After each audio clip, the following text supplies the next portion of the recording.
जब एक पुजारी ने गलती से निधिवन में देख ली रासलीला, उसके बाद जो हुआ जानकर आपके पैरों तले जमीन निकल जाएगी। निधिवन एक अत्यंत खूबसूरत जगह है जो कि श्री कृष्ण की लीला के लिए अत्यंत प्रसिद्ध है। ऐसा माना जाता है कि मथुरा के निधिवन में श्री कृष्ण स्वयं रहते हैं और उनके साथ ही साथ राधा जी और यशोदा मैया को भी देखा गया है। निधिवन के कई ऐसे रहस्य हैं जिनके बारे में आज तक वैज्ञानिक तक को भी पता नहीं चल पाया है। आज की घटना निधिवन से जुड़ी हुई है कि जब एक पुजारी ने श्री कृष्ण की लीलाओं को देख लिया, फिर क्या हुआ उसके बाद जानकर आप भी हैरान रह जाएंगे। लेकिन इससे पहले यदि आप भी श्री कृष्ण के भक्त हैं तो कमेंट बॉक्स में जय श्री कृष्ण जरूर लिखें और इस चैनल को सब्सक्राइब करना ना भूलें। आज की घटना है निधिवन के एक ऐसे पुजारी की जो पिछले 45 सालों से मथुरा में रहकर श्री कृष्ण की सेवा कर रहे थे। पुजारी के घर में कोई नहीं था। उनकी पत्नी का देहांत 10 साल पहले ही हो गया था। उनकी एक बेटी थी जिनका विवाह उन्होंने करवा दिया था। अब वे अकेले ही रहते थे। कभी कभी तो अकेलेपन के कारण अत्यंत बेचैन हो जाया करते थे और श्री कृष्ण से सिर्फ यही कहते थे कि अब आपकी सेवा कर मेरा जीवन सफल हो चुका है, अब आप मुझे अपने पास बुला लें। यह पुजारी मथुरा के सबसे पुराने पुजारी में से एक थे और इनकी उम्र भी काफी हो चुकी थी। पुजारी की उम्र ज्यादा होने के कारण उन्हें रात में ठीक से नींद भी नहीं आती थी और कभी कभी तो नींद में ही चलने लगते थे। एक दिन पुजारी जी अपने घर पर आराम कर रहे थे। देर रात आदत के अनुसार वे नींद में ही चलने लगे। चलते चलते पुजारी जी निधिवन पहुँच गए। जब पुजारी जी निधिवन पहुँचे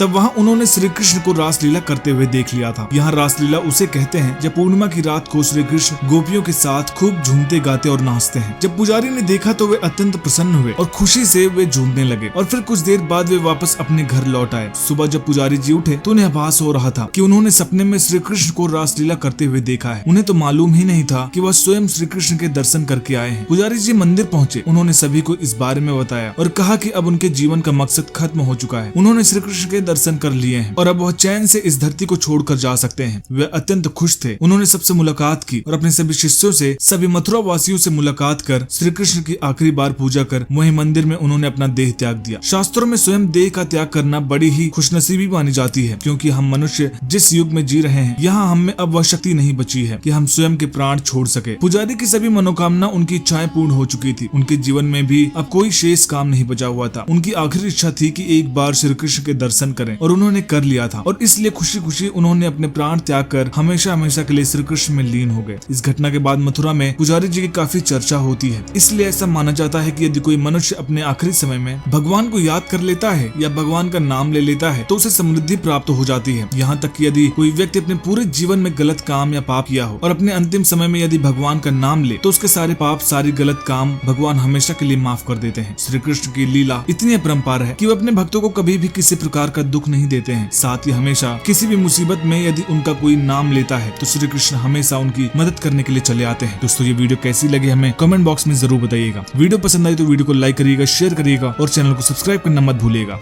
जय श्री कृष्ण।